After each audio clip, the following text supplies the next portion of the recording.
I don't want to say nothing because we're going live.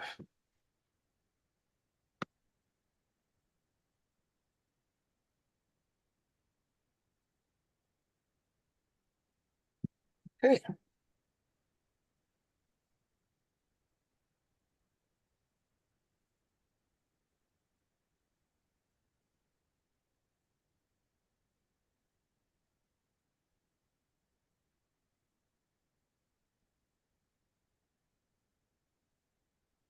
All right. It looks like we everywhere.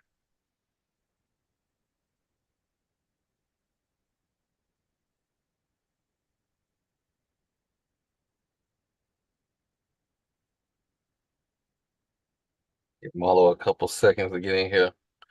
We might as well go ahead and start. Ladies and gentlemen, it is another one. Gathering of Old Men Podcast. Myself, TP, 2 men strong, one on the way. It is another TP. It's another week. Oh my God, it's another week. It is another week. I would be. Oh man, I would be remiss if I didn't acknowledge my flaws. So sometimes I try to be overly technical with the podcast, and it fails. Yeah. Case in point, I tried to apologize to that school in Daytona last week, and it was corrupted. On every platform I stream to, it records. Every one, the stream was corrupted in that point. Everything after that was fine, but clearly there was. Maybe it just wasn't meant to be. Maybe you weren't meant to apologize. Maybe the apology wasn't genuine. We didn't need that out in the world. See, this is my issue, right? My issue is that you gonna go some other places. we do a lot of talking on this podcast. A lot. Mm-hmm. And one particular episode, Gathering the Old Men Podcast, Season 8, Episode 13, we was talking about trash cities. You gonna be like, this ain't it. But if you only see this ain't it, then that's gonna be your perception of the whole city. Unless you go to Daytona. Daytona, the whole city is some bullshit. Like, you can go from one side to the other, and that shit is some bullshit. That shit is horrible. I don't even know why people want to stay there. How that became America's beach. It is in Old Beach in Daytona. That shit is trash. Oh my God, that shit get a double thumbs down. And hell no, you going there? That's including the college. Man. So, I think there is a moral to this story. Stop trying to be the good guy, Troy. You ain't the good guy. I try to be the good guy, and it don't ever work out. I ain't the good guy. I'm a good Christian, ain't the good guy. So, going forward, I will be me unapologetically and deal with the slings and arrows that come with being me. That being said, TP, so there were some interesting events this week. Mm-hmm. One in particular with Cam Newton. So, for those who don't know, Cam Newton is very active in youth 7-on-7 tournaments. He has a whole organization. I thought it was just a team, but it's a whole organization that he has in the Atlanta area. This came to a head. I guess there was the coaches were trading bars back and forth with Cam, and I guess some people felt like the disrespect was too far. Now, TP, I know you've seen the clip, and I've been accused of being violent. So I'm gonna let you have this right now, and I'm just gonna sit back because I've been accused of being violent, and I don't want to come off as promoting violence. So I'm gonna let you handle this.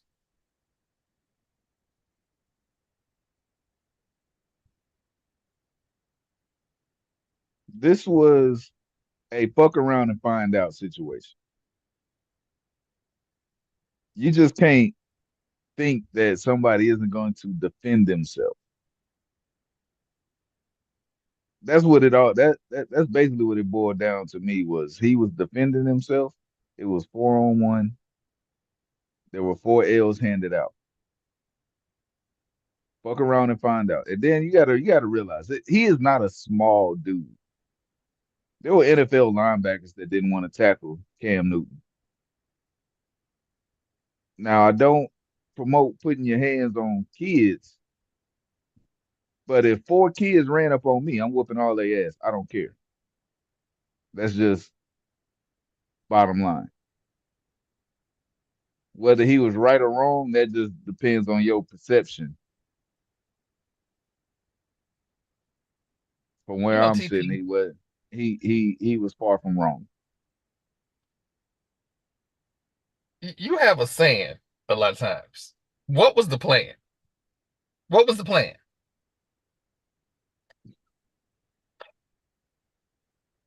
On TV. And quite often, there's no plan. So what I tell y'all again, 6'6". no plan is a plan to fail. 6'6", 250, TP. Huh? 6'6", 250. So He's probably a little heavier. He's probably heavier than that. That was his playing size. Like I'm 250, and you wouldn't look at me and say I was fat. Now you put that on somebody 6'5", 6'6". They're gonna be wiry and they got long arms. You don't want those problems. So even if you and Cam chirping back and forth, it was for y'all. Again, they really felt like they was watching Kung Fu Theater, TP. That's really what it looked like. It wasn't no everybody rushing them now. It was, you know what? Let's go ahead and try and take them one at a time. Ain't nobody in the video was over 235. But you taking on 6'6", 250 plus. And everybody has all these, well, the kids in the community takes. That is all well and fine. That is not this podcast. Y'all know how I feel about giving back to the community. You know how I feel about men coaching young men, especially men coaching young black men.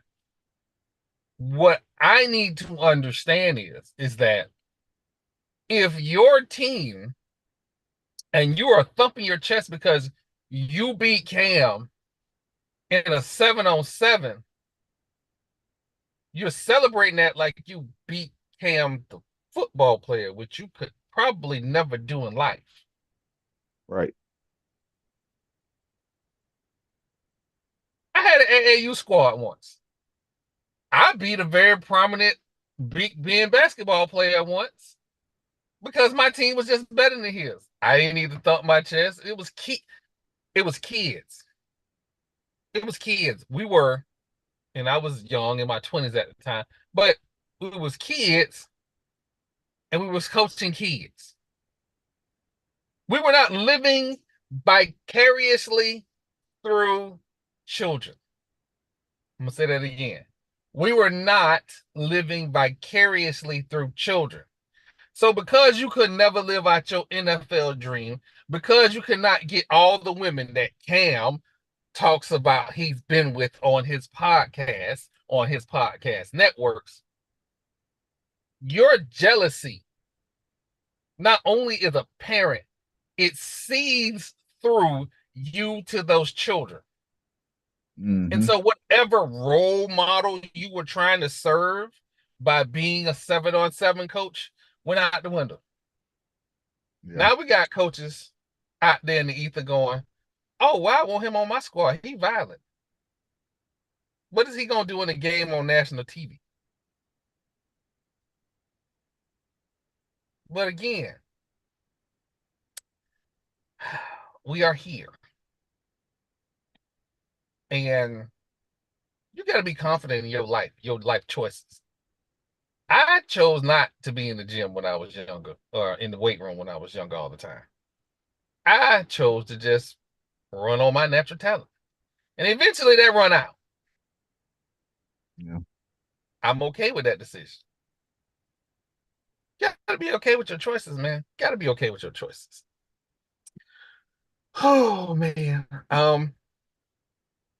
So TP, Catlin Clark finally surpassed Lynette Woodard as the all-time women's college or all-time college women's point scorer. So she finally surpassed her. So now we can have honest conversations about, where she sits in history. But before we get there, she's declared for the draft. And she's declared for the draft. And her max salary coming out of college is $6,000. She has endorsements over $1 million. Mm-hmm. I really want her to go back to school until the NBA get their stuff together, but I guess that's not feasible. I mean, when is it? You got a lot of background, Marlo. Marlo, we got your background. When is it ever a great, decision to return to college when you have an opportunity to go very early in the draft, if not number one? So I understand the decision. Her passing, becoming the all-time leading scorer in college women's basketball history is a huge accomplishment. Now, she is a junior, so she can come, redshirt senior. I forgot what it is exactly, but she can come back for another season if she wanted to. All the women that plan on playing basketball, just thank her for going ahead and going to the draft, because she would have set that bar so high, it would have never been touched. Never. And there are college records that still stand, not because players haven't been good enough to surpass them, but because they've been too good to stay in college to surpass them. When we look at college records, a lot of them don't get surpassed because college athletes get to a certain level. And when you're at that level to where you can go play at the next level, then you make that transition. So records stand for long periods of time. You know why we haven't had multiple Heisman Trophy winners? Because usually when you win the Heisman, it's time to go ahead and go to the NFL. You don't come back and try it again, especially in football, because there are too many risks for injury. Go get paid, young man. If you're good enough to play at the next level, go get paid. For her, same deal. You've already broke the record. You have nothing left to prove. The only thing that you should be striving for is win a national championship this year. And if that doesn't happen, go cry in the car, pick your feet up, go try to do it at the next level. That's all you can do. But, big ups to her. She has been an amazing college athlete. I hate that she's had to, have these blemishes on her college career based on the interactions with her and Angel Reese. But at the end of the day, she has been a tremendous talent. I don't think she's the greatest to ever do it, but she has been outstanding. And that's not to take anything away from her. Well, there was a female that had over 4,000 points before the NCAA. Women's basketball never was under the NCAA back in the 80s and before. So they were playing under something different. But I forget her name, but she had over 4,000. It was Lynette. That was Lynette. That's it. Okay. Yeah, Lynette Woodard. When I say I think it was like last night. Yeah, she just surpassed her. No, it was someone else that was like 400 points more than what she has now. Not Lynette. It was another. It was another girl, and her record isn't in the NCAA. I just saw this post. I'm gonna have to take. We're gonna have to take a look at that. I'll update when we do the clips. I'll update that on the clips. So with all of this like hubbub about Catlin, there is this young lady at USC named Juju. I love me a bucket getter, and Juju get buckets. Juju get buckets. But all these bucket getters, for the most part, they're the best player on the team, and the team don't do well. Let's see it. Juju Watkins is averaging. Let me check her stats out real quick.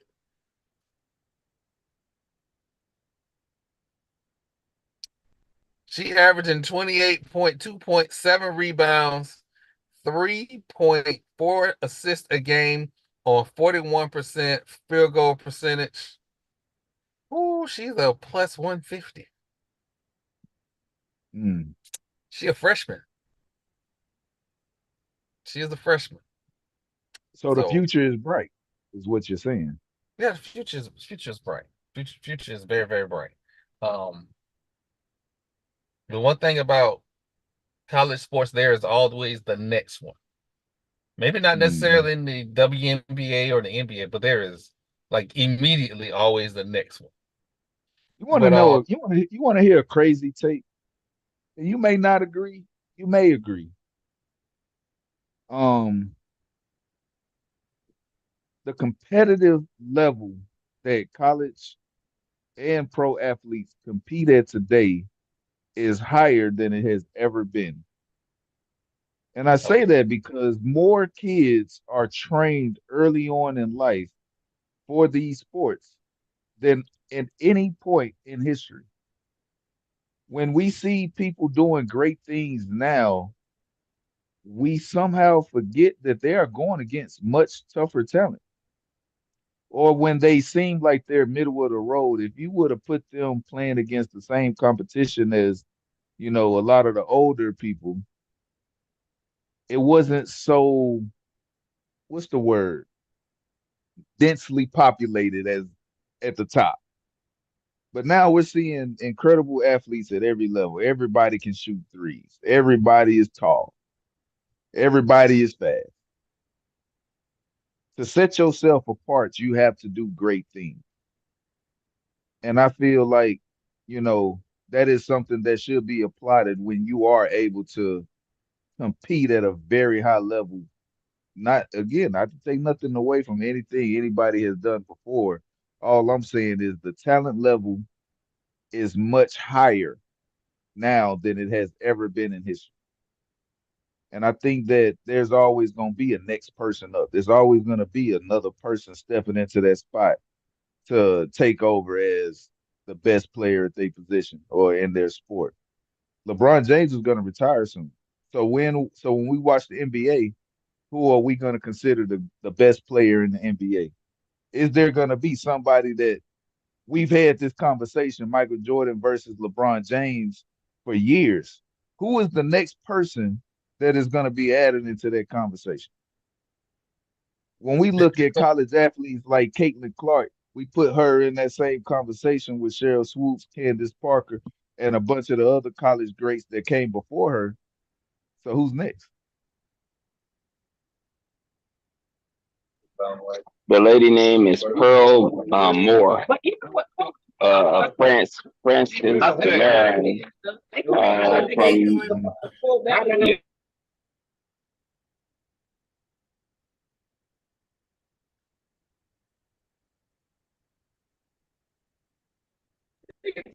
she had 4,061 points. Okay. On the last day of Black History Month, she played for South Carolina. Oh, wait, I'm sorry. She was from South Carolina. She played at Francis Marion College college. Mm. Go ahead, TP. I'm sorry. No, I was done. I was done. That was my take. That was my take. So she played for Francis Marion. She scored 30 points a game. Wow. Got it. So I love them. Ooh. Her stats. She is fourth. Why are we talking about Caitlin? I'm back here. Why are we talking about Caitlin? Why are we talking about Caitlin like this? That was my whole point when bringing it up. You got somebody what?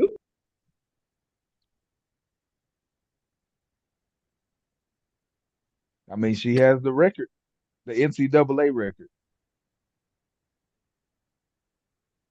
She does. She does. The AIAW, small college All-American, average 30 points a game. So for those who don't know, before the NCAA included women's sports, it was the AIAW was the ruling body at that time. Okay. Wow. Okay. So since we're talking basketball and TP brought up, the Knicks. So I have been able to start slowly but surely get into NBA games. And I'm not exactly sold on the narratives that are being pushed. Such as? I watched Zion. I watched the Pelicans play the Pacers. And at one point in the second quarter, I think Zion was like 2 for like 13, some crazy number, right? And they eventually start like getting them in the game and getting them going. But those all around skills that they sold us on, and that he could ISO people, and I didn't see him from the top of the key like fleet of foot blowing by people. He is explosive to the basket. Let's be clear on that. But when Indiana put bigger bodies on him, he struggled. And I don't know if that's he not in shape type of deal, or he's not in condition type of deal, or it's February. And this is where we start getting concerned about Zion. I don't know where that is, but what I saw, the Pelicans could make the playoffs without Zion. What I've seen from Zion is an inability to progress. We know what he can do as far as being athletic. Where's the rest of your skill set? Where's it being developed? If you want to be an ISO scorer, you have to be quick enough to get around bigger people and strong enough to outbody little guys. If the only thing they got to do is put a bigger guy on you, then there's something wrong with your lateral quickness. Maybe your ball handling skills aren't as high as you thought they were. Maybe we got to work in that area. But like you said, you feel like they can make the playoffs without him. I tell you this, they can make the playoffs without him, but they wouldn't win without him. Yeah, you can go to the next stage, but it'll be a quick 4-0, and they'll be right back home. So I think he does add value to the team. He's a hell of an athlete. The only problem is, how is he expanding his game? Has there ever, and this is just maybe to my ignorance, there has never been a superstar that has played in New Orleans. They didn't become a superstar until they left. Like Anthony Davis, he got hurt. He when he got hurt, before he got hurt, that team went nowhere. like a superstar that could have taken that team to higher heights with just a little help. Anthony Davis would have had to have so much help to do something in New Orleans. That's just, but I can't recall even Chris Paul when he was there. When he was good, he wasn't a superstar. Not until he left. I still think he was. I think Chris Paul was 100% a superstar when he was in New Orleans. He was the best point guard in the NBA. How can you not be a superstar? In New Orleans? Yes, when he was in New Orleans, he was the best point guard in the NBA. Yeah, I say he was the best point guard in the NBA when he was in New Orleans. Steph Curry hadn't evolved into the person he is today. That hadn't happened yet. Yeah. Steph was still babyface at that time. Yeah, he was still babyface. I was lucky enough to watch Chris Paul live. I was at a Rockets game when New Orleans came over. I had never seen anybody get from one side of the court to the other so fast. Like fast breaks. It was like up and down the court. And it was an amazing thing to watch. So I can say that I seen it with my own two eyes live and in person. Chris Paul was a superstar. He was that team. David Stern was so scared. though. David Stern was so scared of him being that type of superstar. He blocked the trade from New Orleans to the Lakers. Mm-hmm.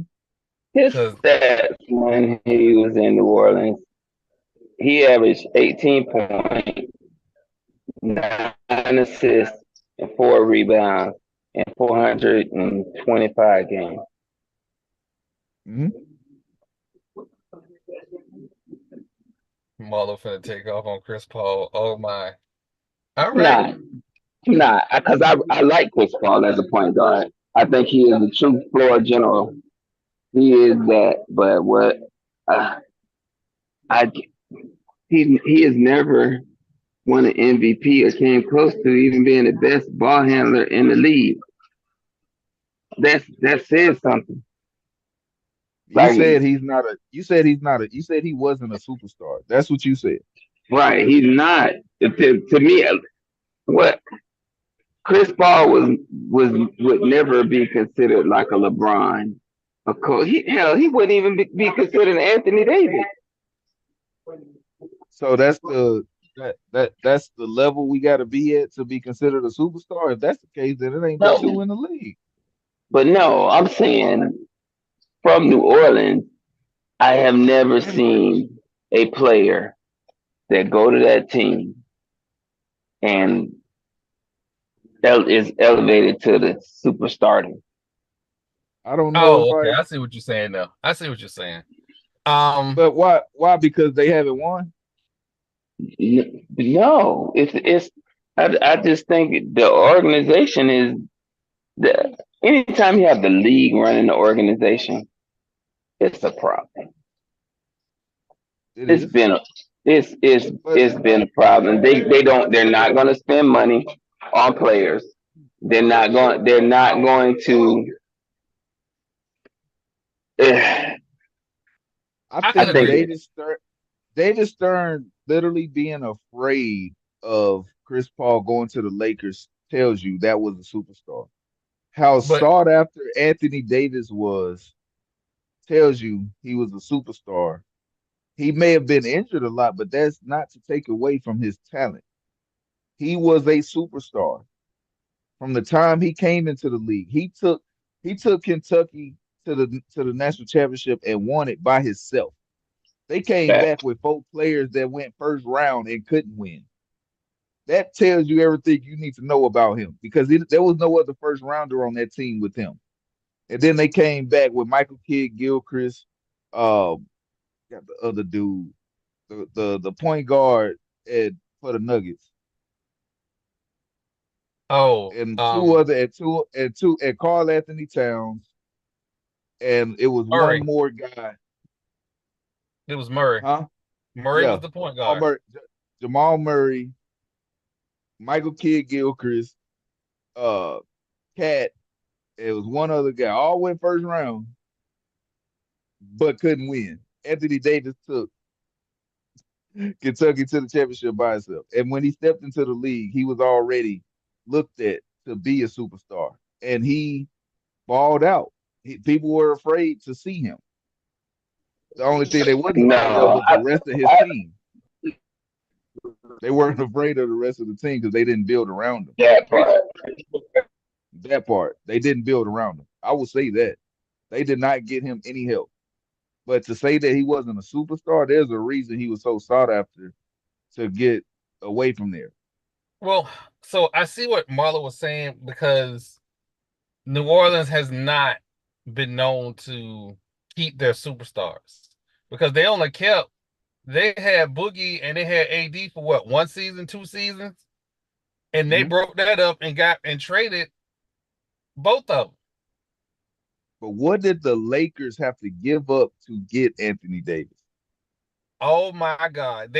The team that's probably could go to the playoffs without Zion, that's what they gave up. Just take out the guy from the Portland Trailblazers. Take him out.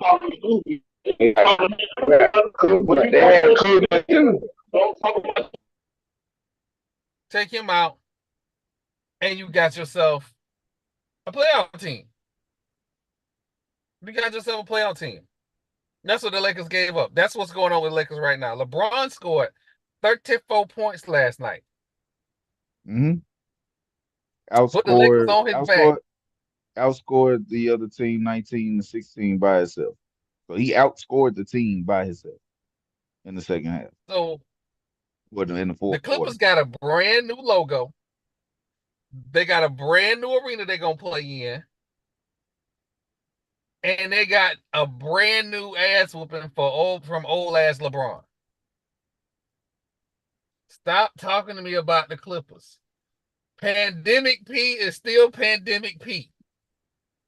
And I can't believe I'm about to give Tubby Tubba a pass.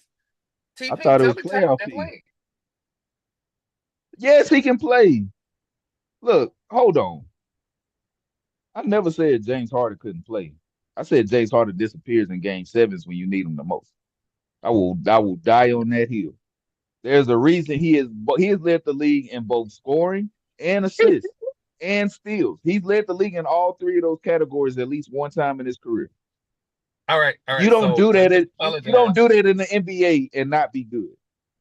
But what you don't do is not show up in game 7s when your team needs you the most. That right there will put you at the bottom of my list of desired players. I don't want people who don't win. Don't want them. I can't work with them. I can't coach with them. I can't play with them. All right, so let me apologize to Paul George because in my eagerness to take a shot at him, which is the thing that I do here, he did not play the last 2 games. So let me give him a pass. My bad, Paul. You didn't play. Last night you were not Pandemic P. Last night you were Playoff P. My bad. But still, like all of the holes that the Lakers have, do you know how much talent the Clippers have on the bench? They got Terrence Mann on the bench. And if you know NBA basketball, you know Terrence Mann is a very sought-after veteran. And the Clippers won't give him up for nothing. Nothing. But all the pundits tell me that the Clippers are, the next NBA champion. I don't see it.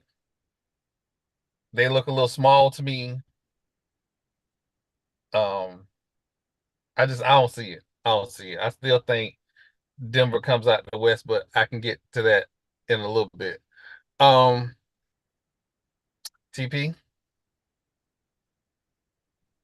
Marlo, I'm gonna go ahead and say this, and I need y'all to understand where this is coming from. Shannon Sharp is a podcast menace. he has kicked off something that nobody in the history of the world has kicked off. Every athlete, actress, comedian, GM that got a gripe or a beef has decided, you know what? We can go on a podcast and get it off our chest. So much so, Scottie Pippen, Luke Longley, and Horace Grant are all going on the road to tell their story to The Last Dance. Now, I am of the mindset that if the GOAT leads you to a title or 6, you shut the F up and you just enjoy the ride. These men in their gray hair, they want to settle some old scores. I have never seen John Taylor, Ronaldo Nehemiah,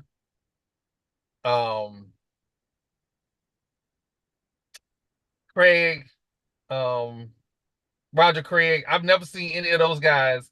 You know what? We need to go out here and tell how Joe Montana really is. Because the GOAT just out of control. Nobody ever did that. But these guys, after their wife gets stole by somebody's son, after people felt like they was made to look soft, after people who the whole world knew you leaked that story to the writer, but you want to get some stuff off your chest. Now they on tour, TP. They on tour. This sounds like I want to be relevant so bad that I'm willing to literally bite the hand that fed me for likes and comments. The disrespect they are showing Michael Jordan right now is insane. Because to think that y'all would have done anything on any other team by yourself, there's a reason Scottie left Portland. You didn't win. You didn't win. Did Scottie need Michael? Yes. Did Michael need Scottie? Absolutely. But at the end of the day, don't sit here and act like y'all would have did it without him. That's the part that I can't get with. Because we all seen the real story. Michael Jordan scored the points. Scottie played the defense. Luke Longley was the scrap man. You know what I mean? Y'all wouldn't have done it without him. You can't win without scoring points. Just like you're not gonna be that successful if you don't stop nobody. But y'all would have been a very defensive team that couldn't score. And when y'all would have gotten the playoffs, y'all would have gotten knocked out. Oh, let's find out. That happened the 2 years he was out the league. He came back, y'all won 3 more. Did y'all win when he left? Because if y'all won when he left, then we wouldn't be having this conversation right now, would we? Y'all might have made the playoffs, but y'all damn sure got bounced. So again, let's not disrespect and bite the hand that feeds us. Don't do that. Because you just look silly, in my opinion. Man, where is Bill Cartwright at? Where is Bill Cartwright? Still trying to fix his free throw? See the disrespect. The disrespect. I like Bill Cartwright over them other dudes. Over all them other dudes. But, you know, I'm gonna just go ahead and say this. I love Bill Cartwright too, but he had the ugliest free throw I've ever seen in my life. It is still the worst. Bill Cartwright. Mike, you gonna throw me this ball in this paint. And I'm gonna shoot this jumper. And you're gonna like it. Mm-hmm. That's the only dude he didn't run up on. Bill was old NBA. By the time Mike got there, Bill was old NBA. Mike didn't want them old NBA problems. Respect will be shown. Oh man. You're gonna show some respect and you're gonna like it. Hey man, Op is in the chat. Op is in the chat. You good, Op? For those that don't know, Oppo comes onto the podcast, comes into the chat, tells me how I'm a fraud because I didn't rig a contest for him. So I'm a fraud. How you doing, Op? You doing all right? All right. So good. All right. So we kind of touched on a couple things. Actually, let me go back. The CIAA is having their tournament in Baltimore. And shout out to Baltimore. Baltimore is doing their thing. They're offering fellowships to HBCU grads. They have something called a hot pass where you go to all the black-owned restaurants into the city. Man, I had to add my mayor here. Mayor Castor, we need to do something about this. Like, we can't just let the North have everything. We got beautiful sunshine down here. They're putting on fur coats up there. You need to make a pitch. Boy, what a beautiful thing it would be for the CIAA, the SIAC, the MEAC, the SWAC to have a basketball conference tournament in the city. Come on, man. Holla at your boy. We'll figure it out. We'll find some money. Put it together. For real. Together. Because y'all, do y'all know? Can we just find different ways of marketing? You know? Can we just find different ways to actually get your brand out there and get people watching? That's the important thing. Y'all want money. People gotta watch for you to get paid. And if you're not marketed, ain't nobody watching, you ain't getting paid. You see where I'm going with this? But shout out to Baltimore. That's how it worked, man. But yeah, man, definitely shout out to them. Shout out to Baltimore, man. It's whatever that Big Sis Row, whatever that place is that she took a picture of them donuts. I need to find out if they deliver. I need to find out if they ship to Tampa, because them things look good on the internet. So they got to be good in person. Got to. Hello. So we touched on the Legacy Bowl and how HBCU kids would get, opportunity to get viewed by scouts and to actually have a combine. I was not a fan of the New Orleans facilities because it was outside. I would have preferred a inside venue for them to run their 40, because you will get that whole, it was wind-aided pushback and all of that foolishness. So I'd have preferred different facilities, but they also had a showcase game. And one of the coaches for one of the teams was the head coach from Howard. Davius Richard was the quarterback for that team. And on a quarterback draw on the goal line, he injured his ankle and is going to be out. I think they said maybe 3-4 weeks to a month, something like that. And there was a lot of talk about why would you run a premier HBCU quarterback on a quarterback draw. Now, to be fair, there are sets of rumors that Davius ran the play on his own, as opposed to Howard's coach making that call. Why is this key? It's because Howard and NCCU had a very public, ugly spat at Media Day last year. It came down to NCCU and Howard in their regular season game on who was going to go to the Celebration Bowl. And Howard remembered the 50-piece that NCCU gave them the year before, and Howard returned that favor. So when Davius Richards got injured on a quarterback draw, people put 2 and 2 together and get 15. And so the rumors started. I don't know who's right and who's wrong. I don't know. What I do know is that if players are getting injured in a premier HBCU players are getting injured in a showcase game, I don't know if that showcase game is going to continue to get those players. I don't. A showcase game is so fucking pointless. It's pointless. There's tape, okay?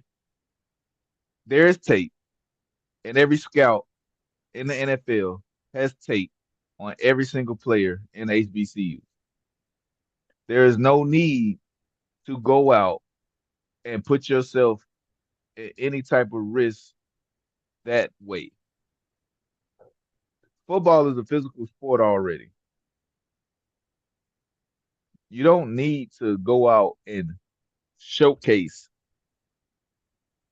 If they're grading you on your physical attributes, that's why we have a combine. Now we can have an HBCU combine where it's all them and NFL scouts show up and we can do it that way. But a showcase game, this sounds like the Senior Bowl, in which a lot of kids choose not to play in the Senior Bowl because they don't want to get hurt. You lose your opportunity before you even get it. Now this kid doesn't even have a chance to, show his athletic ability. The draft is what, 3 months away, 2 months away. He's gonna be out until a couple weeks before the draft. So what is he gonna have scouts show up at his house and and see what he can do? It's pointless. The whole game was pointless. I don't even care about the call. The game itself was pointless. It would be, you know what? And I don't know, and I will message Josh, who has HBCU Nightly, and I think they podcast pretty much their different categories throughout the week, and I will shoot him a little DM and find out, if NCCU has a pro day. If they do not have a pro day, I think they do, but I'm not 100% sure. If they don't have a pro day, if you are a local university and you know this kid's talent, I'm sorry, Chapel Hill, and y'all have a pro day, knowing that, oh no, Chapel Hill ain't gonna do that because then that'll expose Drake May.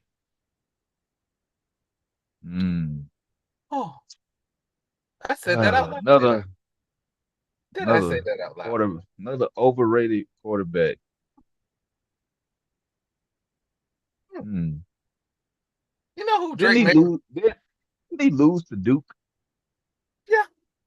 He lost to Duke, a basketball school. I don't care if they had a good run defense and they ran the ball good this year. I don't care. You lost to Duke. What does ATP? Duke can't be the standard. That can't be the standard. Just like Wake Forest can't be the standard. Oh man. Let me. Oh man. Oh, it's gonna be some Seminoles mad with me. If in my lifetime, certain coach loses to a certain Wake Forest, y'all might as well take my mic. Because gathering an old men is gonna be every day, all day, and I'm finna. Oh, TP. I'm playing Powerball and I'm playing Mega Millions tickets. God let me win. The 100 will have the biggest budget you ever seen. And the only thing they're going to be doing is marching up and down.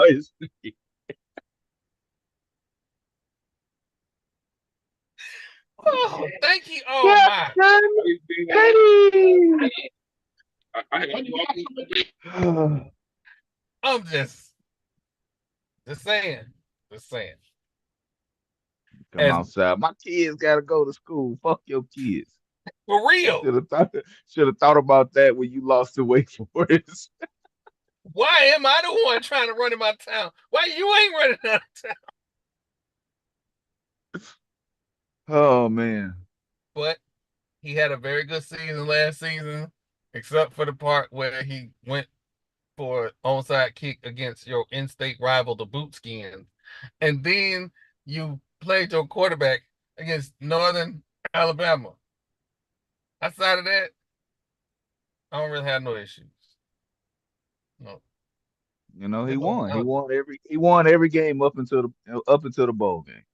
I don't even That's a count hell that. of that's a hell of an accomplishment. We can't count the bowl game. What y'all had 40 players not played, 27 of them starters. Like it was a lot of players that opted out of playing in that bowl game because they were so distraught at being left out of the playoffs, and they have their futures to think about.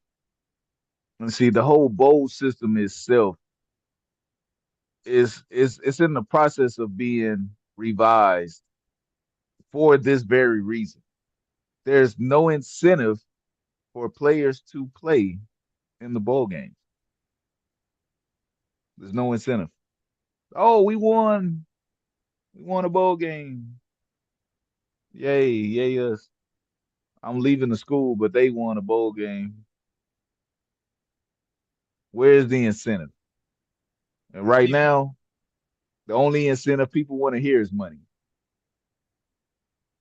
The almighty dollar. the major bowl games used to be worth it. It's just not anymore. It's not. You're not getting fans to come out to see Lil Johnny in the Weed Whacker Bowl, especially this coming year when it's going to be 12 teams in the playoffs. And don't even get me started on Florida State and they. You know what? Let me go ahead before we get banned. Let me go ahead and move subjects before we get banned. So TP, Gonzaga is facing the possibility of not making the postseason for the first time in a very long time. The men's basketball Gonzaga? The men's basketball Gonzaga. Hmm. I, I get. You know what? We're gonna move on. Yeah, yeah. What I was about to say was, yeah, gonna get a span. Oh, but for the highlight of the week, and we talked about this story earlier last year. On the next episode of Maury, is Jerry Jones the daddy? A judge orders Jerry Jones to take a DNA test to figure out whether or not he is the father of that girl he been paying support to all these years. What's the point though? If well, does she considers him her dad, even though he ain't been, very present, but he has been paying his support, you know. So, My question is why was the DNA test never taken to begin with? so the daughter found out that the mother was getting support payments, but let me look up the number. The number was just, it was so if he went to child support court, yeah, it would be whole different ball game. Mm-hmm.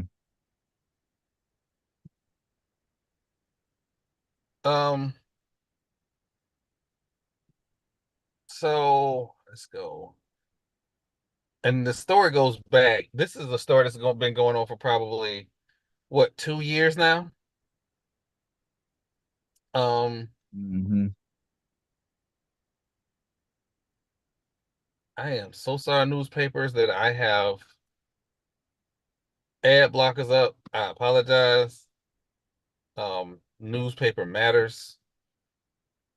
But, and me and Marlo talked about it earlier, like, what's the point? The point is the mother made a deal with a billionaire that was, so the settlement that the young lady's mother was set to receive was $375,000. Damn. The settlement called for Jerry Jones to pay blah How blah much? blah, How much they said? $375,000, and the young lady was to receive a certain monthly, annual, and a special funding from a trust until she was 21, as well as lump sum payments of 24, 26, and 28. Attorneys for Jones say the young lady, I'm not going to say her name, has received millions of dollars from Jones in her lifetime, according to court documents. Now, hear what they said. She received millions. That Dallas Cowboy franchise is old generational wealth money. Jerry is not long for this world. And the younger Jones is going to be set to take over. This ain't about just millions of dollars. This is about being part of a legacy. This is about not being part of a family. I don't know if I told this story, but I'm going to tell this story real quick. So when my dad passed in 2016, people who know me real well know I have a stepsister. For a whole bunch of different reasons, my stepsister wasn't around a lot. I've always told my stepsister, you my sister because my daddy said so. That included her in the family. This young lady was never included in the family.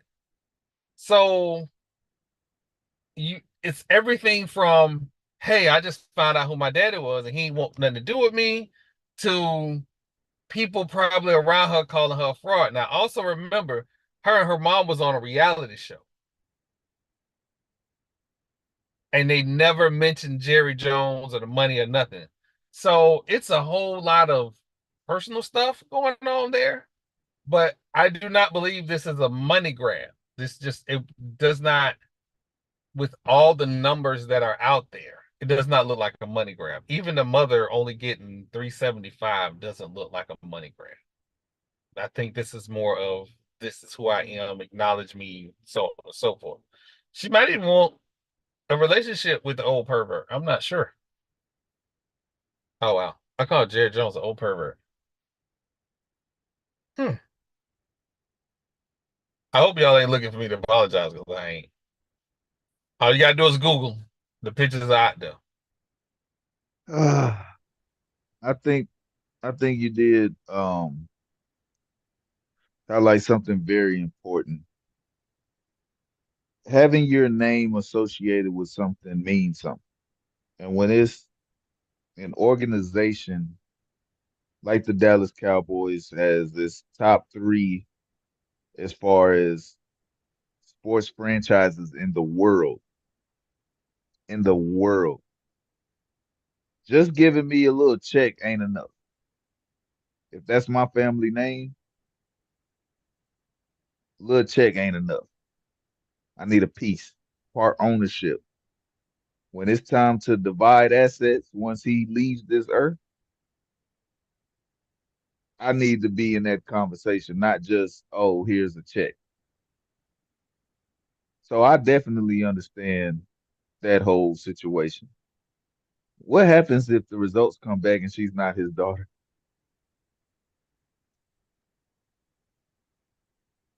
It's got to be on Maury, man. We can't just do this on no regular court show. This got to be on Maury, man. Maury got to come out of retirement. What happens at that point? Of course, you can't ask her to give any of the money back that she's already received, because that was an agreement that the mother made with Jerry Jones years ago. But going forward, the check stop, right? Is that what happens? Yeah. So it's a risk. It's a risk, you know. But hey, TP, you brought up something like I thought about, but I ain't really like think about. Oof. Yeah, I'm just saying, like, what happens at that point? I didn't comment on it on purpose, but my feelings are Jerry Jones obviously knew that was his child, or he wouldn't even set up the initial money allotment So I don't think proving her paternity or his paternity is the thing. I think that she probably feels she missed out on a very significant lifestyle not being included as a family member. She was just receiving a check. And I think she's trying to get that back. Mm-hmm. Well, Jerry, good luck to you, sir. I don't know how you and Gene gonna work through this, but I mean, if you've been married forever, I guess actually, you've been caught on the internet, so if Jean's still there, she ain't going nowhere. She's standing by her man for real. Whew. I'm proud of us, y'all. I'm proud of us. We we dodged the bullet on that one. We dodged a real bullet on that one. So every now and then we get one of these stories where young men get in front of a microphone for the first time, either in the NBA or the NFL Combine, any of those deals. And we get a lovely story from Tyler Owens, who, a defensive tackle from Texas Tech, said that he did not believe in space. In space. I need y'all to understand.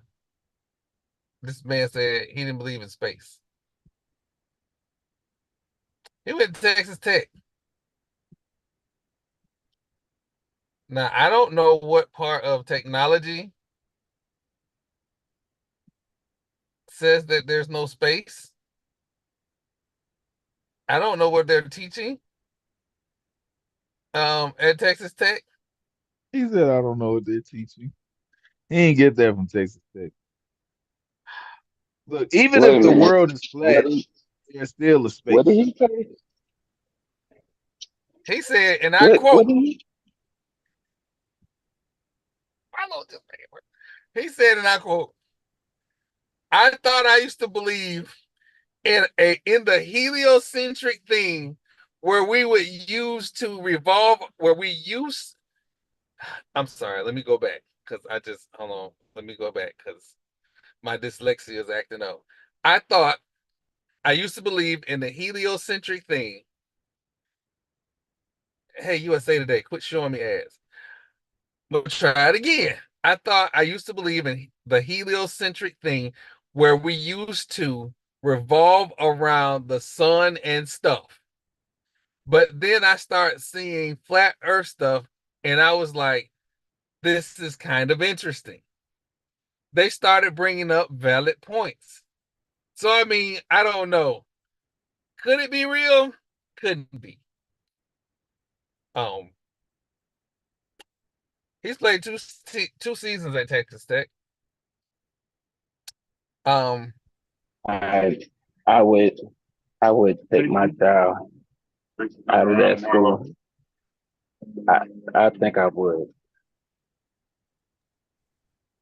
I don't think that that's on the school. I just think he's just been, doing some other research. And, the internet is a place where you can find information. And I've questioned a lot of things, in my adulthood that I probably wouldn't have thought about as a child. Are we under a dome? Are we not under a dome? The research that I've seen shows that we are on a globe that revolves around the sun and that there is a space. That's the research that's the conclusion that I've come to based off of everything that I've learned. But scientific theory is just what it is. It's not a proven fact. It's still theory. Very likely theory You know, you're gonna say all these people and all this research is wrong, and everybody lying to you. But at the end of the day, he's entitled to his own opinion.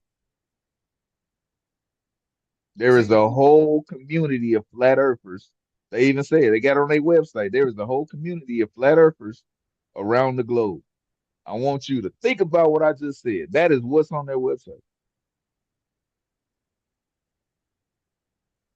you know how I say, certain group X, Y, or Z don't come for me.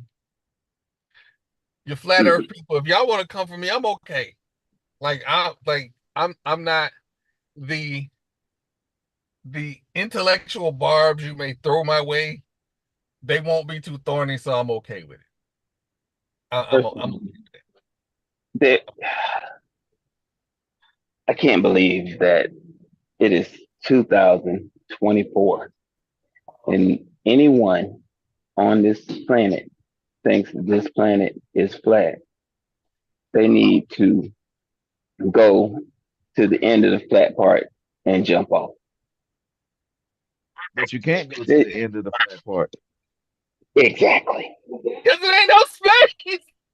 This is No, it's a giant wall of ice that is about that the most encompasses the planet. Those are the people that end up drinking the Kool-Aid in the woods and in them coats. Them No, people. I've literally looked at videos and research where flat earthers try to prove their point. This is about it almost makes you seem dumb to even listen to it. Because if you end up going on, you almost questioning your thought process as a human being that you're sitting there listening to it. It is that asinine. Like, wow.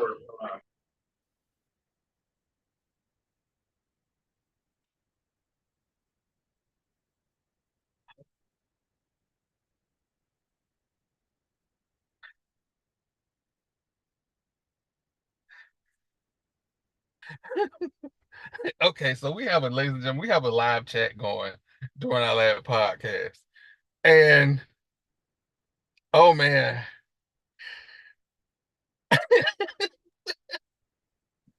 So I all right, so I'm gonna read Sean's thing. If I'm not approved to read it, I'll take it out in the clips.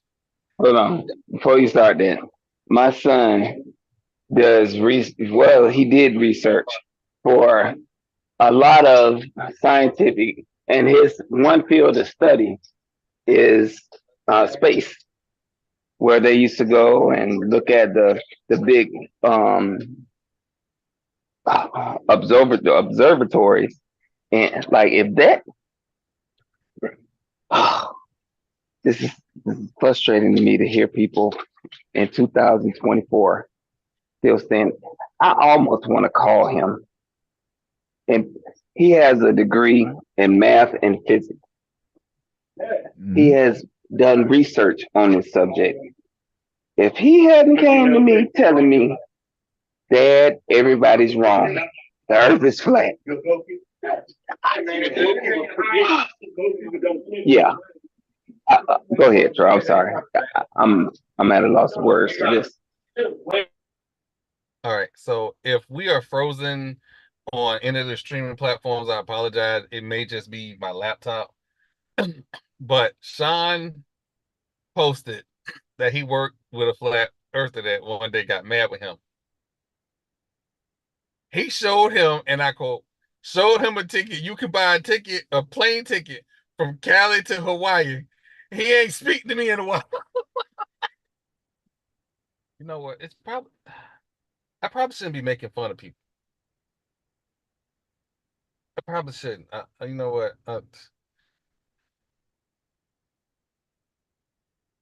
I apologize to you, flat earthers. I apologize.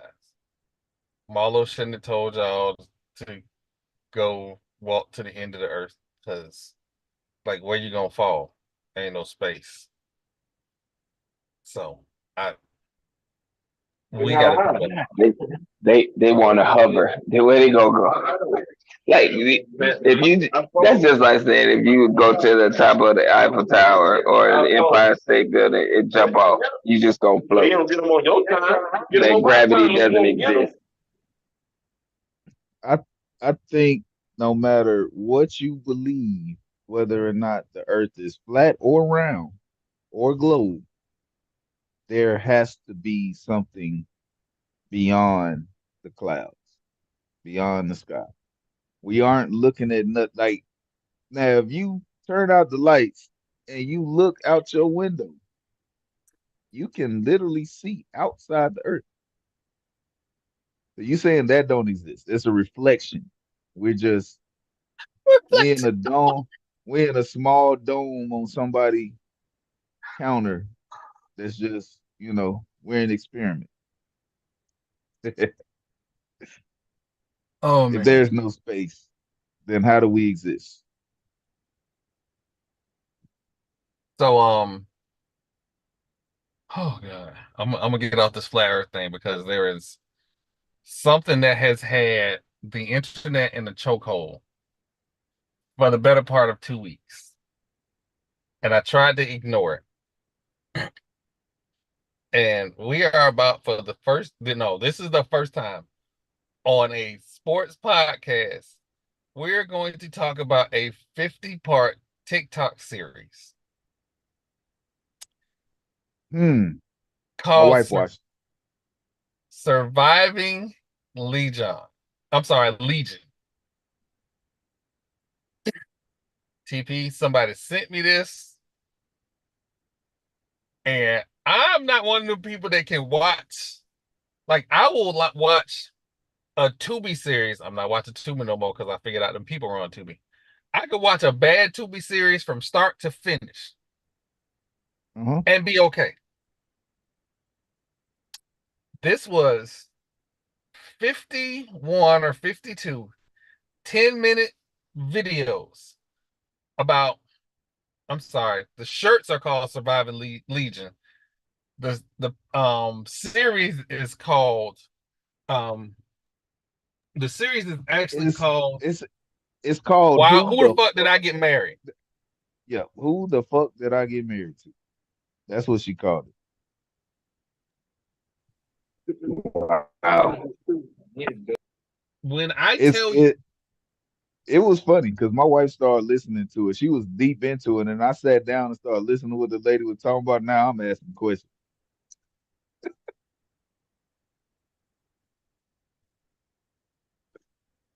Yeah, that show wouldn't even be on. Yeah, I can't do that. Well, you need to understand. I think I was at episode 3 when I was like, girl, run. And as a person that, in my lifetime, this ain't a dude that was like, how I want to say this. Some men in their lifetime have ain't shit moments. I've had ain't shit moments. He had a lot. Astronomical moments.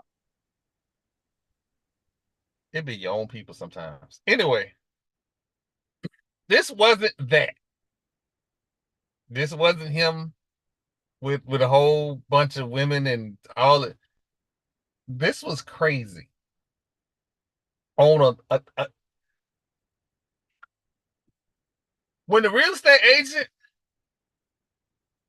won't allow you to go see houses without the bank showing proof of funds, because you done did this before, done wasted them people time, and your credit score is trash. Now, to be fair to Legion,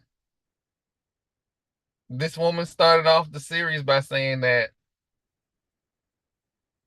she had never not had to worry about household bills, and her money covered her bills, her car note and her cell phone bill. So a lot of this comes from that. But TP, has your wife been to your work events?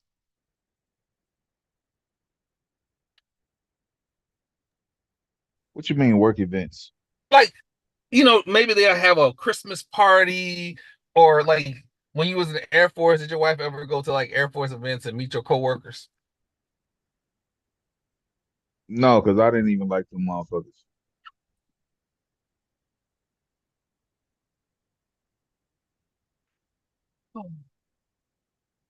Okay, so that's out the window. I have But she taken. knew I was she knew I was in the Air Force. She could like I brought her on base. She knew where I worked at. Okay, that's what I'm saying. Like she saw where you worked at. She took you to work. That ain't no You know, we way. had help we had health care through the military, so like, we had to go on base to go, you know, There were verifiable things that could verify. And I'm just what I speaking. did for a living. Yeah, I'm speaking from a man's perspective. I'm not a woman, so I don't know what a Yeah, I woman know what thinks. you I know what you mean. I know what you mean. Um, this if at any point that I started to feel sorry for her,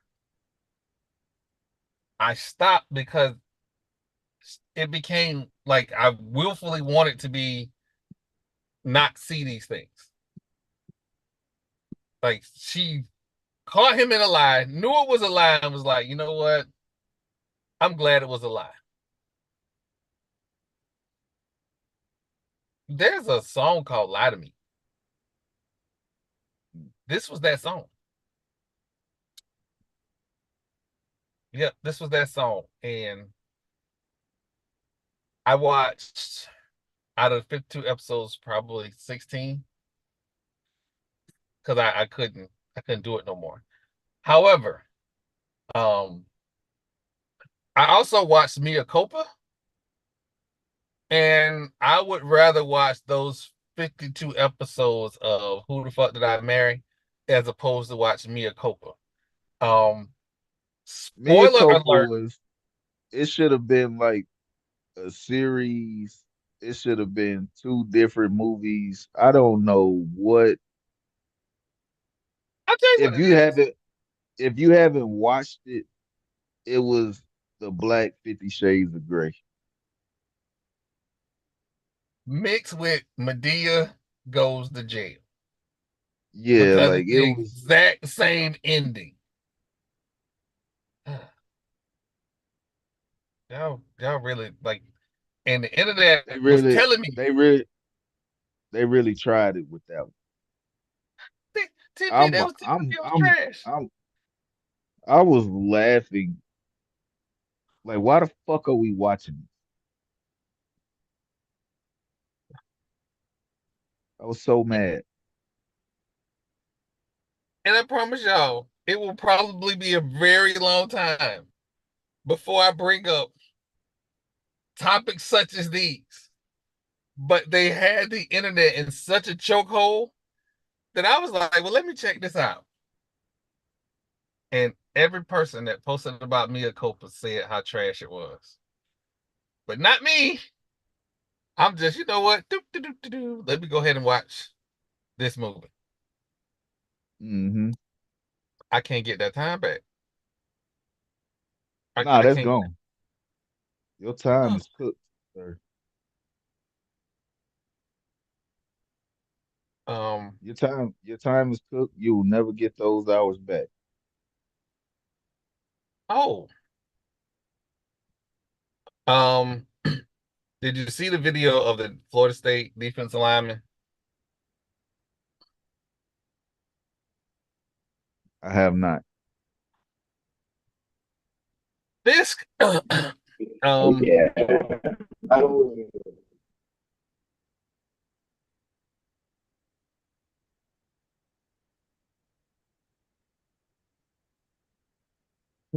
Fisk 40 time. Uh, I'm not sure why this is on the Seattle Seahawks website. Um, his combine 40 time was ridiculous. 4.78, I believe. Yeah. 4.78, defensive tackle. He sounded like a Raider. Oh, 4.78 for a 6'3", DT. So it's nice. 292. That's not bad. That's not bad. He sounded like a Raider too. Brandon Fisk. He looked like a Raider. Is his nickname the Kingpin? If it ain't, then I own him. His nickname better be Kingpin.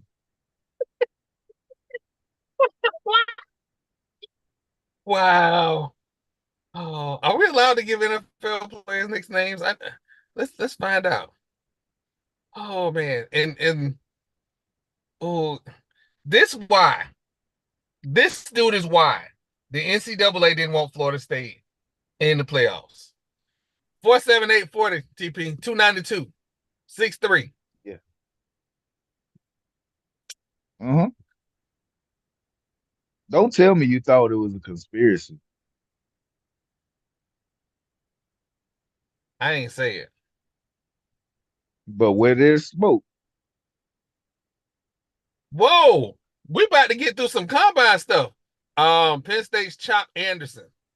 Chop Robinson. 4.46 40.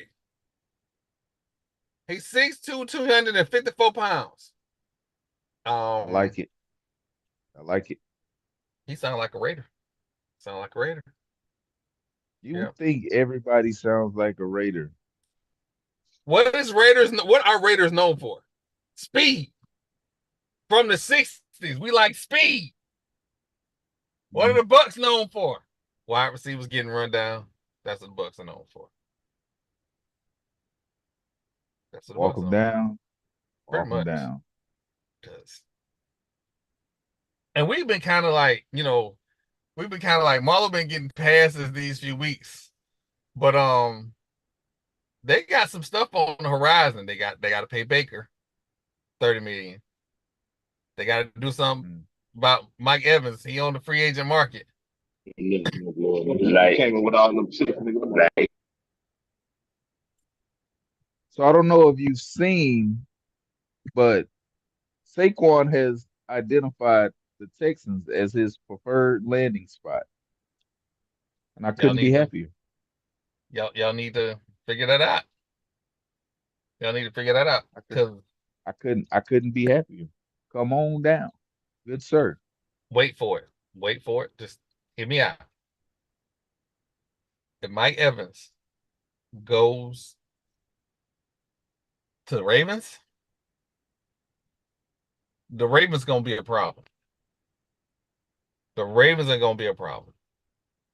I think they are gonna have their bona fide first down wide receiver. He ain't outrunning nobody. But get to that first down and body up. Yep. Red zone. Yep. Y'all ain't got to worry about he ain't got to worry about the quarterback throwing wide open lobs to the other team. And I'm sorry. I don't care what nobody say. Mike Evans missed Jameis right now.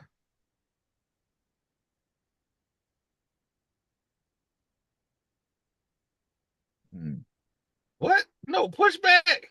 Oh, wait, that's right. TP can't stand back either. Oh, man. The one thing we knew about Jameis Winston was he is going to throw the ball.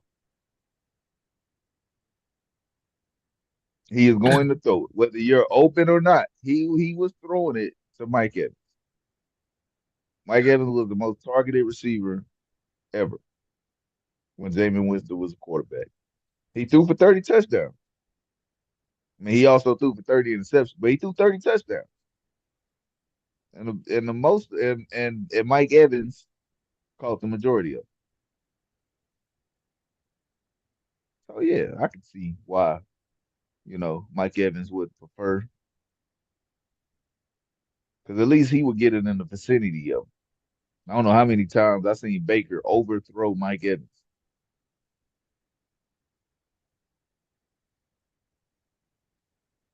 But I don't know, man.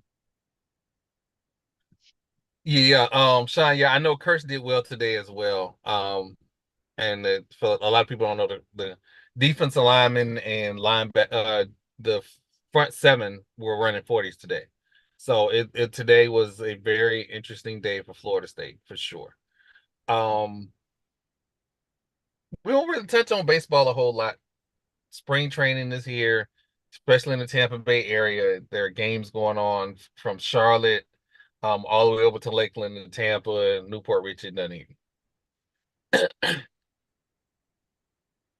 Shohei Ohtani got married right after he got his new contract. So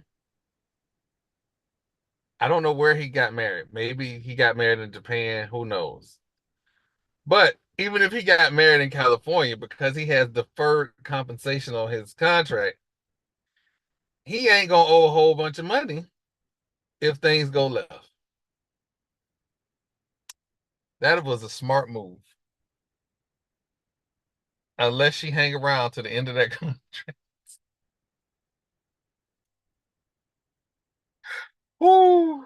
Oh man. Somewhere.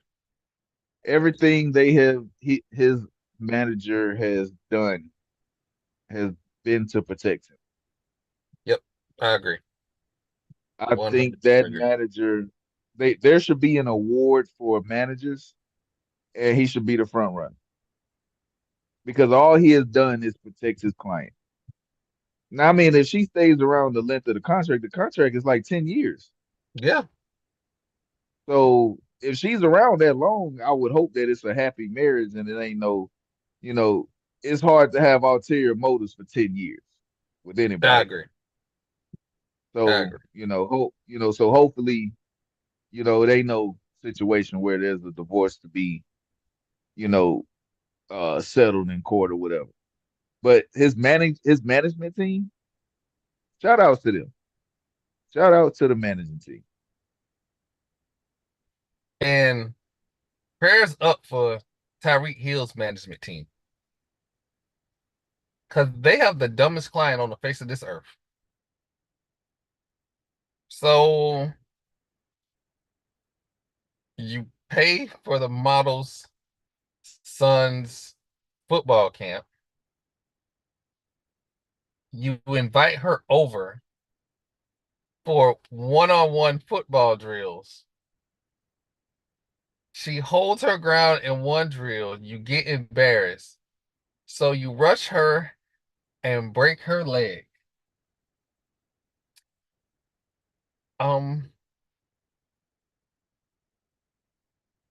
ESPN has a series 30 series early on called Broke.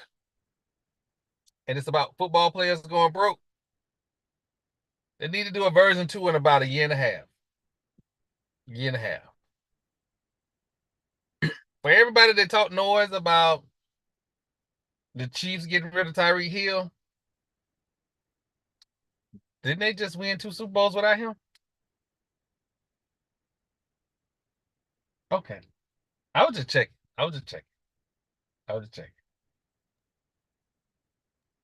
You get At this married. point, Mahomes has more championships than Tyreek Hill. So what does that tell you? Aha! Tyreek Hill got more kids than him. What? And more baby mamas. We're not doing that. We're not finna D-hop this whole situation. Nope, don't do that. Because I still don't like Bill O'Brien. Well, I was And talking that about whole this that Bill and that went out whole his way to get a shot. But I no, hold the no, grudges. I don't hold grudges. I just tell it like it is. Oh man. Oh God. I And was best not. believe when I say on site, I mean on site. On site, on site. On Oh, site and on site. oh man. I don't think people understand the context of that statement. I don't think they fully understand. I had somebody that didn't understand, but he understood afterwards. On site mean on site. So Oh, God, Fuck around and find out. oh man, I want to get to this poll, but you know what? I ain't gonna poke TP no more because somewhere he found a way to get a shot in at Bill O'Brien from like out of left field. I don't know how you did. I don't miss, Oh man. All right. and I don't So miss. When I take shots, I don't miss. You understand that, right? You do get that, right? When I take a shot, I'm not missing. oh It man. could be from 25 feet like Dame Leo. I'm not missing.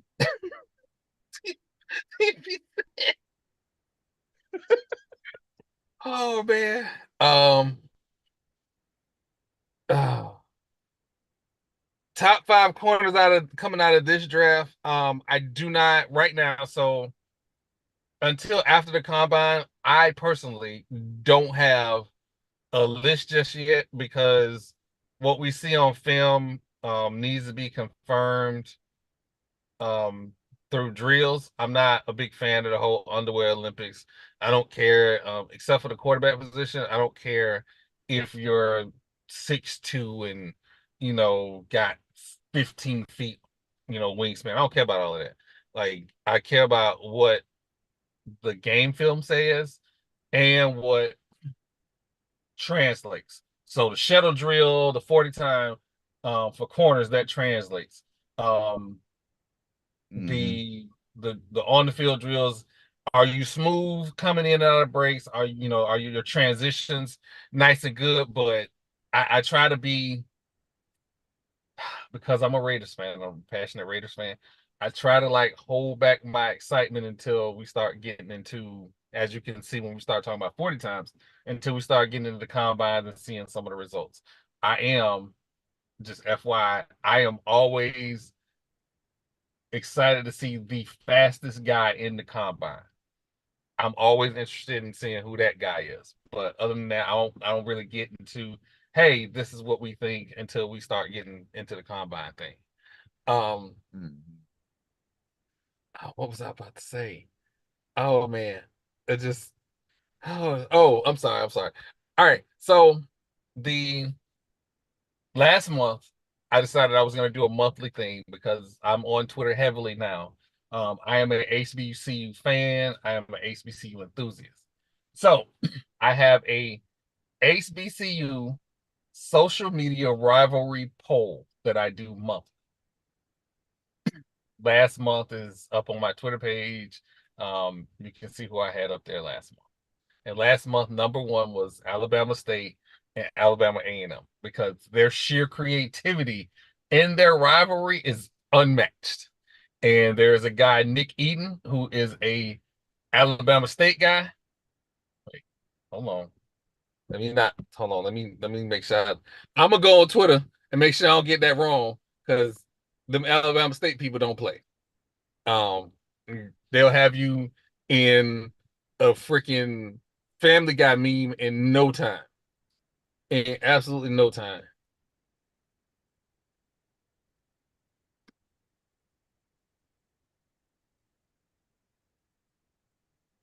All right.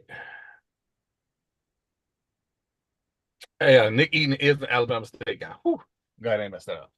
So Alabama State was number one last year. So just so everybody knows, what I will do is just so I make sure I don't miss anything. So like Texas Southern, University of Arkansas Pine Bluff, like I've tried to find like some juicy like back and forth with a rival or found none of that. If I see it, I'll take that into account and we'll do that for next month. Last month, I was informed of Howard and North Carolina Central and North Carolina A&T. And Josh of HBCU Nightly like to call that school the school up the highway, I believe. So I start looking at, hey, let's look around. And Miss Rochelle, I call her Big Sis Ro. If you ever hear me say see me type or hear me say Big Sis Ro, it's Miss Rochelle. She's a Howard alum. She is very, very active in the social media beefs, and I had to take notice a few times because Big Sis Row do not be playing. Anytime somebody say that they gave 50 strokes to NCCU, like she said a mouthful, literally. So 50 strokes is wild, by the I way. know. I said, TP. I went, hold on. I couldn't.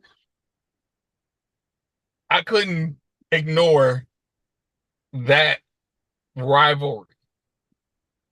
So, That's a lot of without that's further, a lot of strokes is all I'm saying.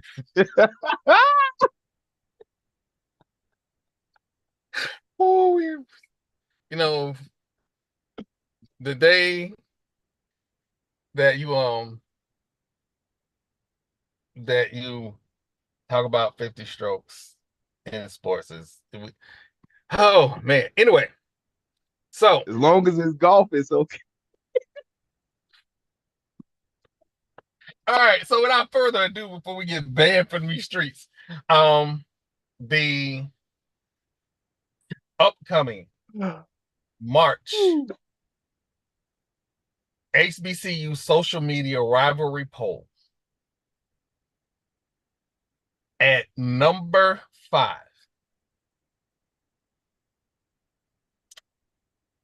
Grambling and Southern at number 5. Mm-hmm. Recent basketball games, some recent quotes. Yard Talk has thrown some shots out there that I thought rather interesting. We don't know them swamp people. Yeah. So number 5, Grambling. Number 4, Sound good. NCCU and North Carolina A&T. That thing got real serious real fast. And it is a very long standing rivalry, but it's interesting. At number 3, down 2 spots, Alabama A&M and Alabama State. Still one of the most creative beefs and rivalries out there. For those who don't follow Nick Eaton, follow him. He's supposed to not do it right now because it's all football season, but he basically has a weekly HBCU calendar. Got to check it out. It is extremely hilarious. At number 2, Jackson State versus everybody.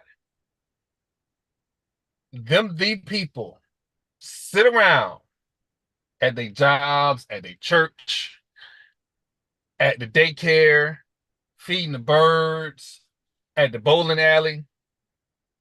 Their Twitter notifications are unmatched. And the moment you say something about them D people, they right back at you. On site. Not a problem. Not as creative as Alabama A&M, but they are passionate as much as they are rude. Number 1,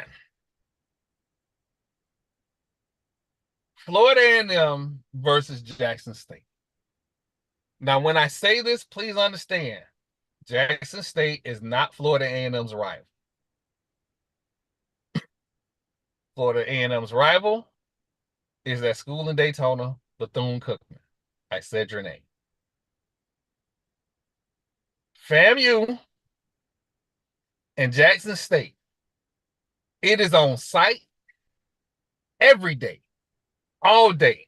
They took 1 day break because some senator in Mississippi decided he thought it was a good idea to merge Alcorn State, Valley, and Jackson State.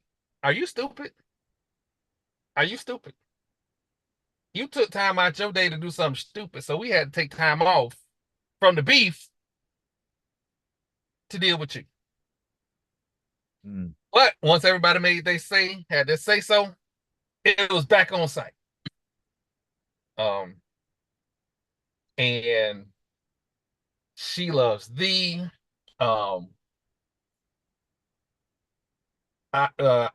CEO I Weave Steve, Whitley, Alton, Ashton, all of them. Like, guaranteed. Brandy, all of them. The moment somebody says something is going down. Now, full disclosure, I am a toxic person. So I try my best to stay above the fray until you start talking about FAMU history. Then I got to interject a little bit. I don't want to inject too much because Marlo is the HBCU alum. I am not. Although I found out this week, TP, I could be an associate FAMU alumni member. Why y'all told me that? And I know how much it costs and I can afford. I'm going to be at all the events. How I say all of them, I'm going to be at all of them. With that being said. That is March HBCU social media rivalry poll. Shout out to FAMU. Shout out to Jackson State for doing what you do for the last 2 years. Your beef is unmatched. I didn't really have a disrespect segment this week, because we ain't really got the playoffs yet, so we'll say the disrespect to playoff time, or unless somebody fall doing the 40. So we'll say the disrespect segment. Well, no. Let's look quick little disrespect segment. Rich Eisen keep running this 40-yard dash.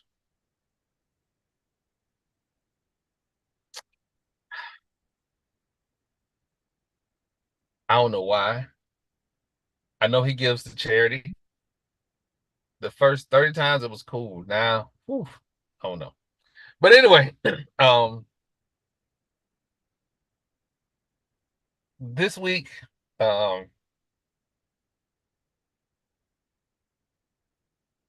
CIAA tournament was going on. And it's Black History Month, the last day of Black History. And if you follow me on Twitter, my personal account on Twitter, link is in the description. The link is going to be in the description. I posted my hometown Black history leaders. And I made sure that there was a personal connection to some of the people. Like, for instance, David Welch. My grandfather knew him. My grandfather was also one of the first Black garbage collectors who went on strike in the city of St. Pete. My grandfather was also a numbers runner, which is why a lot of the people knew my grandfather, because numbers runners were part of the community. They were businessmen, even though it was frowned upon. It is what it is. Another story that I posted, one of my very good friends, me and Marlo's very good friend, Alfonso Brown. Alfonso Brown Sr. was one of the first Black firefighters in the city of St. Petersburg. This is a man that we grew up around, knew him forever, just a regular guy.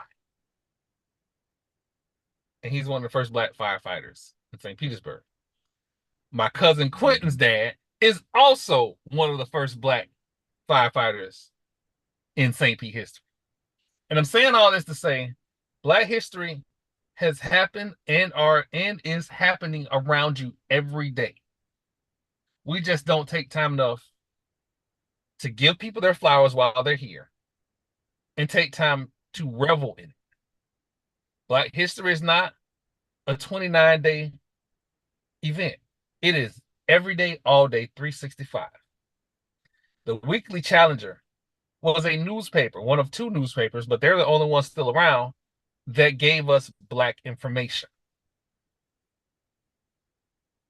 We're still here. History is still happening. Appreciate the ones around you, because you'll never know when they're gone and you're not able to give them the flowers that they deserve. TP? I don't have a lot to say this week.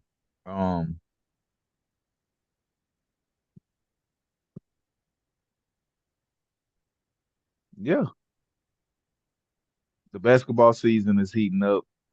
They're thinking about Jason Tatum as your MVP. I'm still not sold. I haven't seen enough from the Celtics to put Jason Tatum on that pedestal, because I think they're still a good team, even if he doesn't play. And usually when we're talking about the MVP, there's no question whether or not you are the best player in the league or you're the most valuable to your team. With that being said, Embiid can't stay healthy. He still have issues. The East is actually wide open if you really think about it.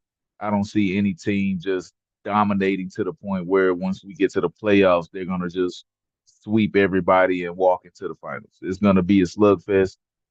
I'm here for all the smoke. I think it's going to be a great thing to watch come playoff time. If you're not watching now, please watch come playoff time, because I think it's going to be something very interesting to see. We might see something we ain't seen in 25 years. We might see the Knicks make it to an Eastern Conference final. We might actually see it. We might see a non-LeBron James-led Cavaliers team make a run in the playoffs. There's a lot of different variables that can happen with what I'm seeing. And at the end of the day, I think the Bucks are still the best team in the East.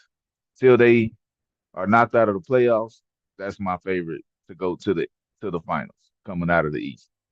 The West is so wide open, I don't even know what to say. That was a great comeback by the Lakers. LeBron James showed you that he is still the best player in the world. Will go down as the greatest player of all time. We're not about to start that argument right now, because this is my time to talk. I see Troy over there fidgeting in his seat. We're not doing that. But he will go down as the greatest player to ever do it. And he's still showing you at his old age that he can get it done. And if you bet against LeBron, you know, that's your prerogative. I would never bet against him, but if they beat him, then I get it. At the end of the day, man, basketball is something that we all have come to enjoy. The regular season does get watered down, but like I like the end game tournament and all that. I'm just ready for playoff time. Playoff time, that's when I'm watching. That's when I'm really focused in on what's going on. Because right now it's hard to keep up with it time. But we try to do the leg work for y'all and bring that information to y'all. So, that's my time for the week. I'll see y'all next week. Same place, same time. Y'all already know what it is. Mr. Malo. Yes, sir. What you got for us this week? This is a good week for me. I'm keep it short and sweet. We are coming close to baseball season. I know a lot of folks don't like it, but still a great game. And on the highest of Seven Hills, we got something cooking. That baseball team they put together up there is something serious. Not only are we getting these kids in the majors, we have one of our pitchers that signed a major league deal, but they winning. And they not just winning games, they winning impressively against teams that thought they really reload and have something for them.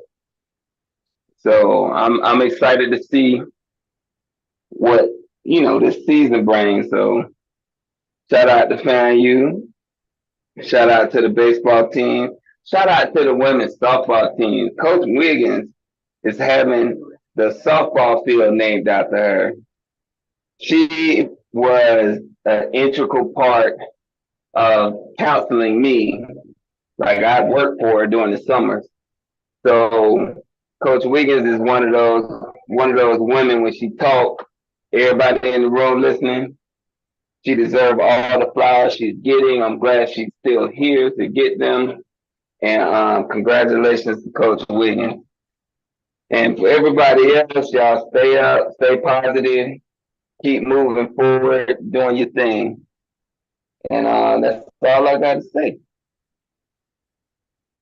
Well, I want to thank everybody for coming out. We can be found on every streaming platform. Like, subscribe. If you have a comment about the show, feel free to comment on the show. Let us know how you feel. We will respond. I am always open to suggestions, unless it's Oppo. I'm not giving you a free contest win. It's not how it works. But I am open to suggestions. That's just me. I'm thinking seriously about a Tuesday night basketball podcast because we don't get a lot of chance to get into the NBA like we want. I'm thinking about possibly a NBA podcast, but we'll talk about that and see how that shakes out. But I will let everybody know. Just want to give you a heads up. So if you see me pop up on Tuesday nights, it's not an accident. It is because we just don't get a chance to get to it. We didn't get to a major soccer story. Paul Pogba has been suspended 4 years for PEDs. We didn't get to that because there's a certain person on this podcast every time we talk about soccer. And it's soccer. That's why we didn't get to it. It's soccer. So again, that's where we are. Again, thank y'all for coming out. Have a good evening.